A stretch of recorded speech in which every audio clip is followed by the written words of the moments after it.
हर हर महादेव। स्वागत है आज आपका इस वीडियो में। आज हम बात करेंगे एसएससी सीपीओ के बारे में।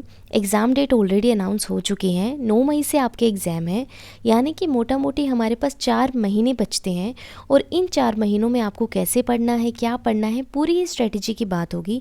पहले प्री होगा, फिर पेट होगा, उसके बाद टियर 2 एग्ज़ाम होगा और आपका फाइनल रिजल्ट आएगा और बाद का प्रोसेस स्टार्ट होगा। तो इन 4 महीनों को आप कैसे फुल्ली यूटिलाइज़ कर सकते हैं, कैसे अच्छे से पढ़ सकते हैं, उस चीज़ की हम सारी बात करेंगे। आपको इन 4 महीनों में सिलेबस भी कंप्लीट करना है, प्रैक्टिस भी करनी है, रिवीजन भी करनी है, मॉक पेपर्स भी देने हैं। आज मैं आपको वो सारी बातें बताऊंगी।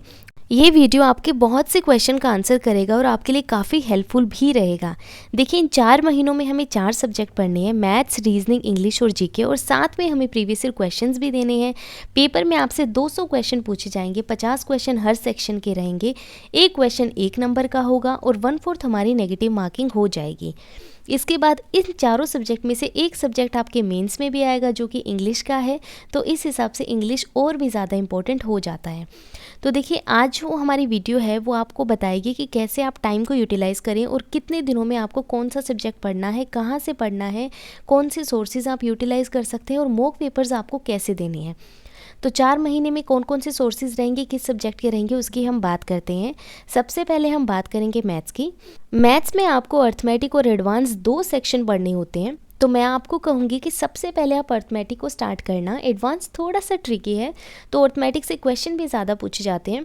तो पहले आप अर्थमेटिक के चैप्टर कंप्लीट करें बेस के तौर पे। क्रैश कोर्स की क्लासेस आप ले लें टॉपिक के हिसाब से। जो चैप्टर आपको पढ़ना है आप यूट्यूब पे सर्च करेंगे अपने फेवरेट टीचर का, आपको ऑलमोस्ट सभी टीचर की क्लासेस मिल जाएंगी। 2 से 3 दिन का टारगेट बनाएं कि उस चैप्टर को आपको पूरा करना है।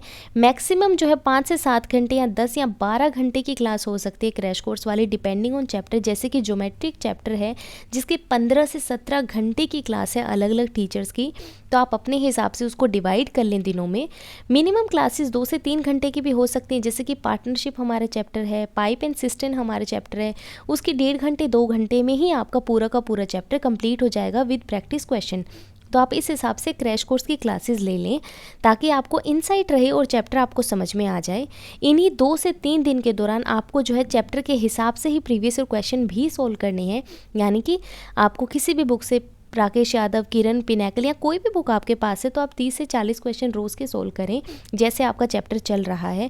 और जैसे ही आपका चैप्टर कंप्लीट हो, आपको क्या करना है ना, टेक्स्ट बुक पर चैप्टर स्पेसिफिक प्रीवियस ईयर के क्विजेज हमारे पास अवेलेबल है, CGL, CHSL, CPO या SSC के सारे एग्जाम्स की, तो आप वहाँ से वो दे सकते हैं। अगर इन तीनों ही एग्जाम के आप देंगे तो 30 क्वेश्चन अप्रोक्स आपके हो जाएंगे, वो आपको करने हैं।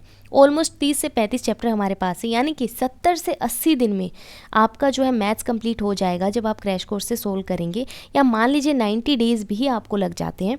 रिग्रेस प्रिपरेशन आपको करनी पड़ेगी। देखिए, एग्जाम ओरिएंटेड होना पड़ेगा अगर आपको एग्जाम को क्रैक करना है। तो पहले स्टेप में आप अर्थमेटिक पूरा करें क्योंकि मैक्सिमम क्वेश्चन आते हैं। दूसरे स्टेप में आप एडवांस की तरफ जाएं और एडवांस में सबसे पहले आप ट्रिग्नोमेट्री और हाइट एंड डिस्टेंस का चैप्टर करें। मैक्सिमम क्वेश्चन वहाँ से पूछे जाते हैं। ट्रिग्नोमेट्री के बाद हाइट एंड डिस्टेंस सोल्व करना वेरी ईजी, आप आराम से कर लेंगे। और फिर आप क्वाड्रिलेटरल, पॉलीगॉन के इंपॉर्टेंट कंसेप्ट और प्रीवियस ईयर क्वेश्चंस पे जाना। अब आपको प्रैक्टिस कैसे करनी है? देखिए, प्रैक्टिस आपको सिर्फ और सिर्फ प्रीवियस ईयर क्वेश्चंस करने हैं। टाइम हमारे पास बहुत कम है, फालतू के नए क्वेश्चंस में नहीं उलझना है। पहले आप टियर 1 के CHSL, CPO, CGL के सारे पेपर देना, किसी भी बुक से भी क्वेश्चन सोल्व कर लेना। और आपको एक नोटबुक भी प्रिपेयर करनी है जो कि आपकी तिलस्मी नोटबुक होगी। जो बच्चे टारगेट स्टडी में मेरे साथ पढ़ रहे हैं, डेली टारगेट्स कंप्लीट करते हैं, उनको पता है। आपका CPO का एग्ज़ाम थोड़ा सा ज़्यादा नज़दीक है तो मैं आपको रेकमेंड नहीं करूँगी कि आप टारगेट स्टडी को ज्वाइन करें क्योंकि थोड़ा सा टफ हो जाएगा। इस नोटबुक में आपको क्या करना है ना, previous year question note down करने हैं, जो भी ट्रिकी रहे, जिनमें आपको टाइम ज़्यादा लगा, जो कॉन्सेप्ट नया था, फॉर्मूला था, वो सारी चीज़ें आप नोट डाउन करना ताकि फाइनल रिवीजन में हम आराम से रिवाइज कर पाएँ, हमें बार बार किसी बुक को या किसी भी क्विज को खोलना ना पड़े। जब आप चैप्टर कंप्लीट करेंगे, इसी दौरान हम फुल मॉक पेपर भी देंगे, लेकिन वो कब देने हैं उसका टाइम टेबल मैं आपको जल्दी अपलोड करूंगी, अलग से वीडियो बनाऊंगी जिसमें आपके लिए हर दिन टाइम टेबल डिसाइड करके दे रखा होगा। रीजनिंग में देखिए, हमारे पास वर्बल है और नॉन वर्बल रीजनिंग है। 26 चैप्टर्स इन टोटल हमारे पास हैं। तो उसके लिए आप क्रैश कोर्स ले लीजिए। 57 से 60 क्लासेस की प्लेलिस्ट डली हुई यूट्यूब पर राहुल मिश्रा सर की। मैंने इन्हीं की क्लास देखी हुई है, जितनी भी मैंने इनकी क्लासेस ली हैं यूट्यूब से ली हैं, फ्री में आपके पास अवेलेबल है, आप वहाँ से पढ़ सकते हैं। बहुत ही अच्छा पढ़ाते कराते हैं सर। सीजीएल के लिए काफ़ी अच्छे से प्रिपेयर कराते हैं। एसएससी के सारे एग्जाम के लिए आप इन सर से पढ़ सकते हैं। 60 डेज़ में आपकी ये 60 क्लासेस वाली प्लेलिस्ट कंप्लीट हो जाएगी। और आपको क्या करना है, इसके बाद 25 क्वेश्चन वाले सेक्शनल पेपर आपको स्टार्ट कर देने हैं। MTS, tradesman, CGL, CHSL, CPO sectional papers आपको टेक्स्ट बुक पे मिल जाएंगे, वहाँ से आप दे देना। रीजनिंग की पीवाईक्यूज़ की टेस्ट सीरीज़ डली हुई है। और जब आप ये 60 डेज़ का वो कर रहे हैं ना, प्लेलिस्ट कंप्लीट कर रहे हैं, इसी दौरान आपको क्या करना है ना, चैप्टर स्पेसिफिक आपको क्वेश्चन सोल्व भी करने हैं। एज इन कि मान लीजिए आपने चैप्टर स्टार्ट किया है नंबर सीरीज़, उसकी 2 क्लासेस हमारे पास प्लेलिस्ट में है, तो आप 2 दिन के हिसाब से 30 क्वेश्चंस को डिवाइड कर लें। 60 क्वेश्चन आपके इस चैप्टर के प्रीवियस ईयर वाले सोल्व हो जाएंगे और साथ में आपकी क्लास कंप्लीट हो जाएगी। जैसे ये कंप्लीट हो, इसके बाद आप क्या करें ना, रीजनिंग की पीवाईक्यू वाली टेस्ट सीरीज़ में जब आप जाएंगे, वहाँ पे आपको चैप्टर टेस्ट मिलेंगे और उन चैप्टर टेस्ट को आपको सोल्व करना है। जैसे सीटिंग अरेंजमेंट है, हमारी प्लेलिस्ट में 4 क्लासेस डली हुई हैं, तो आप 4 दिन के हिसाब से रोज़ के 20-20 क्वेश्चन, 30-30 क्वेश्चन सोल्व करना। और मैं आपको सजेस्ट करूंगी कि आप टेक्स्ट बुक को डाउनलोड कर लें, आप उसमें इनरोल कर लें, कोई पास परचेज़ कर लें, क्योंकि एसएससी के अलावा भी बहुत से एग्ज़ाम के टेस्ट उस पर पड़े हैं। 300-350 का पास आ जाता है और 1.5-2 साल के लिए आराम से चलता है। उसी तिलस्मी नोटबुक में जो हमने बनाई थी, उसको 4 पार्ट में आपको डिवाइड करना है। एक में मैथ्स हो जाएगा, एक में रीजनिंग, एक में इंग्लिश और जीके हो जाएगा।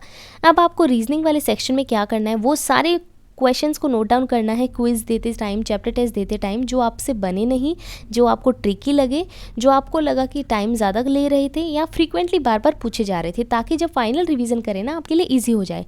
यानी कि 60 डेज़ में हमारे क्या हो जाएगा, पूरा का पूरा रीजनिंग रिवाइज हो जाएगा, कंप्लीट हो जाएगा। बाद में हम प्रैक्टिस क्वेश्चन स्टार्ट कर देंगे और साथ के साथ जब हम 60 डेज़ की प्लेलिस्ट कर रहे थे, तो हम क्वेश्चन भी सोल्व करते रहेंगे। इस तरीके से आपका रीजनिंग भी आराम से कंप्लीट हो जाएगा। अब बात करते हैं इंग्लिश की। देखिए, इंग्लिश में सबसे पहले आप क्या कीजिए ना, नीतू सिंह वॉल्यूम 1 बुक से ग्रामर के 15 चैप्टर पूरे कर लीजिए। 15 दिन में आराम से हो जाएंगे। प्रैक्टिस करिए, वहाँ से एट मोस्ट आपको 50 क्वेश्चन दे रखे हैं, आप आराम से कंप्लीट कर लेंगे। जैसे ही ये 15 दिन आपके पूरे हो जाते हैं, आप 21 डेज़ का क्रैश कोर्स स्टार्ट करें श्रीकांत सर का। यूट्यूब पे फ्री में अवेलेबल है। अगर आप किसी और टीचर से पढ़ रहे हैं तो कोई बात नहीं, पर डेली की 1 क्लास देखना। इससे क्या होगा ना, आपकी पूरी की पूरी ग्रामर, उसके इंपॉर्टेंट रूल, सब चीज़ें रिवाइज हो जाएंगी। यानी कि 36 दिन में आप ग्रामर कर भी लेंगे, ग्रामर को रिवाइज भी कर लेंगे। और सर वाली क्लास में सारे इंपॉर्टेंट कॉन्सेप्ट दे रखे हैं। इन्हीं 36 दिन में आपको क्या करना है ना, हर रोज़ आपको vocab, one word substitution, idiom, phrases करने हैं। डेली का सेट कर लो, 30 + 20 + 20। 37 डेज़ के बाद, यानी कि 37th डे से आपको क्या करना है, प्रीवियस ईयर क्वेश्चन के सेट लगाने हैं। पिनैकल है, किरण है, ल्यूसेंट है, जो भी बुक आपके पास है। मेरे पास MBA पब्लिकेशन की बुक थी, तो उसी से मैंने सोल्व किए। CHSL, CPO, CGL या SSC के जितने भी एग्जाम हुए ना, उनके सारे सेट आपको टाइम के साथ सोल्व करने हैं। क्वेश्चन के सेट आप as per your convenience decide करना कि 1 देना है, 2 देना है, और इसके साथ में आपको वो कैब कंटिन्यू रखनी है। 37th डे से आपको क्या करना है, एटलीस्ट 15 दिन के लिए एडिटोरियल क्लासेस स्टार्ट कर देनी है श्रीकांत सर की। ऑलरेडी अपलोडेड जो क्लासेस आप वो देख लेना अगस्त सितंबर की। इससे क्या होगा ना, आपका कॉम्प्रीहेंशन स्ट्रॉन्ग हो जाएगा, आपको क्लोज टेस्ट सोल्व करना आ जाएगा, आपको पैसेज बनाना आ जाएगा, PQRS बनाने आ जाएंगे, साथ में आपकी वो कैब भी रिवाइज हो जाएगी। तो ये सारी चीज़ें आपकी हो जाएंगी। और अब आपको क्या करना है, टेक्स्ट बुक पर SSC इंग्लिश की टेस्ट सीरीज़ में इनरोल कराना है। जब आपके सारे टास्क पूरे हो जाते हैं ना, इसके बाद आप क्या कीजिए, सेक्शन पेपर देना शुरू कर दीजिए। MB पब्लिकेशन से या और बुक से तो हम कर ही रहे हैं, साथ में आप टेक्स्ट बुक पे भी देते रहना। इसके बाद जो हमारी तिलस्मी नोटबुक है, उसका सेक्शन 3 हो जाएगा हमारा इंग्लिश, जिसमें आप इंपॉर्टेंट कॉन्सेप्ट, वोकैब कर लेंगे। जो एडिटोरियल में हम पढ़ रहे होंगे, इंपॉर्टेंट क्वेश्चंस को नोट डाउन कर लेना, और इस हिसाब से हमारा इंग्लिश भी कंप्लीट हो जाएगा। यानी कि 36 दिन में हमारा पूरा सिलेबस और रिवीजन हो जाएगी, और 37th डे से हम क्या करेंगे ना, पढ़ेंगे। और इस तरीके से अगर आप करते हैं तो आप मेन्स में भी अच्छा स्कोर कर लेंगे, क्योंकि इसके Tier 2 में तो हमारे पास इंग्लिश ही है। अब बात करते हैं GK की। देखिए, एग्ज़ाम हमारा मई में है, तो आपके लिए इंपॉर्टेंट हो जाता है कि आप अप्रैल-मार्च तक के तो करंट अफेयर्स करके आपको जाने हैं, और लास्ट ईयर मई से आपको स्टार्ट कर देना है। RB सर की एक PDF ऑलरेडी सर डाल चुके हैं, आप उसको डाउनलोड कर लेना मई से लेकर अभी तक के करंट अफेयर्स के लिए। इसके बाद आपको क्या करना है, जलजला की क्लासेस मई से लेकर अप्रैल तक तो आप नहीं देख पाएंगे, क्योंकि सर मई में आपको अप्रैल का करंट अफेयर करवाएंगे, तो अप्रैल का आप छोड़ दो। मार्च तक आपको जो है जलजला करना है। जनवरी तक, जब तक आपका टारगेट पूरा होगा, आप जनवरी तक आराम से ये सारे जलजले कंप्लीट करना, इनको नोट डाउन करना।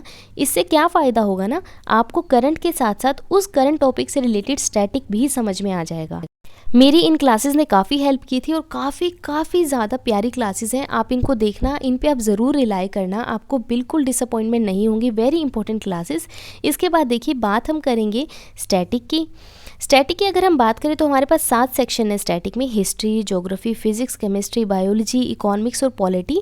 तो इसमें आप क्या करें ना, टेलीग्राम पे आपको नोट्स मिल जाएंगे, या तो आप टेलीग्राम ज्वाइन कर लें, मैं हर अपनी बुक के नोट्स आपको प्रोवाइड करवाती हूँ, और वो बुक जो है अभी अवेलेबल नहीं है, कहीं पर भी नहीं है, ना ऑफलाइन स्टोर में ना ऑनलाइन, तो उसकी PDF आपको फ्री में मिल जाएगी, आप वहाँ से पढ़ सकते हैं। और इसके बाद जैसे ही आपका स्टैटिक कंप्लीट हो, आप 1 शॉट क्लासेस देखना, जिससे आप क्या कर सकते हैं ना, रिवीजन कर सकते हैं, आपके स्टैटिक की रिवीजन हो जाएगी। तो ये तो आपको जो चीज़ें करनी है वो है, करना कैसे है। स्टेप 1 में आप स्टैटिक कंप्लीट करो, जितना जल्दी हो सके उतना, 20 डेज़ में आपका स्टैटिक कंप्लीट हो जाएगा। स्टेप 2 में आपको करंट अफेयर करना है, जलजिला से आपको नोट्स प्रिपेयर करने हैं, 24 डेज़ में आपका जलजिले के नोट्स भी कंप्लीट हो जाएंगे। 12 महीने के हैं, लेकिन आप जो है जनवरी तक का ही जलजिले के नोट्स बना पाएंगे, बाद में आप विद टाइम साथ के साथ करते रहना, जब आपको जलजिला अपलोडेड मिलता है उस हिसाब से। स्टेप 3 में आपको क्या करना है, 1 शॉट सब्जेक्ट रिवीजन करना है स्टैटिक का। 7 से 9 दिन में आप हर सब्जेक्ट को कंप्लीट कर लेंगे, 7 ही सेक्शन है, 7 से 9 दिन में आप क्या करना, स्टैटिक वाला पार्ट पूरा कर लेना, यानी कि 60 दिन में आपका स्टैटिक पूरा होगा, करंट भी होगा, साथ में रिवीजन भी हो जाएगी। इसके बाद स्टेप 4 आ जाता है रिवीजन का, यानी कि 60 दिन के बाद, यानी कि फेब के बाद मार्च में आपको क्या करना है, क्वेश्चन सोल्व करनी है। अब कहाँ से करने हैं, RB सर की ऐप डाउनलोड करना, वहाँ पे क्या है ना, हर सब्जेक्ट के हिसाब से प्रीवियस क्वेश्चन डले हुए हैं ईयर के हिसाब से, यानी कि 2022 के हिस्ट्री के सारे क्वेश्चन, 2023 के हिस्ट्री के सारे क्वेश्चन, और कौन से पेपर में पूछे गए थे, CGL के, CHSL के, सारे अलग से सर ने अपलोड कर रखे हैं। बहुत बहुत बेनिफिशियल है, एक जगह आपको सारी चीज़ें मिल जाएंगी, उनको सोल्व करना। उसके बाद एनालिसिस करना ज़रूरी है, सही हुआ उसको भी देखना, गलत हुआ उसको तो देखना ही देखना है, टाइम ज़्यादा लगा उसको भी देखना। इंपॉर्टेंट क्वेश्चन को उस तिलस्मी नोटबुक के चौथे भाग में आपको नोट डाउन करना है, ताकि फाइनल रिविज़न में हमें काम आए। ये सारी इंपॉर्टेंट चीज़ें पता चल गई। अब इन 60 से 65-70 दिनों में आपको मॉक पेपर भी देने हैं, ऐसा नहीं कि आप कंप्लीट मॉक पेपर नहीं देंगे, लेकिन आपको मॉक पेपर देना कब है, कौन से दिन देना है, उसके लिए मैं आपको एक टाइम टेबल जल्दी अपलोड कर दूँ, एक वीडियो में आपको पूरी चीज़ें एक्सप्लेन कर दूंगी। आज आपको ये पता चल गया है कि आपको क्या पढ़ना है, कैसे पढ़ना है, और किस तरीके से आप पढ़ सकते हैं एग्ज़ाम आने तक। अगर आप इसको फॉलो करते हैं, यकीन मानिए आप बहुत ही अच्छा स्कोर करोगे। वैसे भी 130-140 एट मैक्स बहुत ही ज़्यादा हो जाता है CPO एग्ज़ाम के लिए, लेकिन आप बहुत प्यारा स्कोर कर पाएंगे, और ये स्ट्रेटजी आपके लिए बहुत ज़्यादा बेनिफिशियल रहेगी। फिर भी अगर आपको लगता है कि आपको कोई डाउट है, तो आप मुझे बता देना कमेंट में, मैं जल्दी से जल्दी उसको रिजॉल्व करने की कोशिश करूँगी। टाइम टेबल वाली वीडियो जल्दी आपके लिए अपलोड करूँगी। पढ़ते रहिए। हर हर महादेव।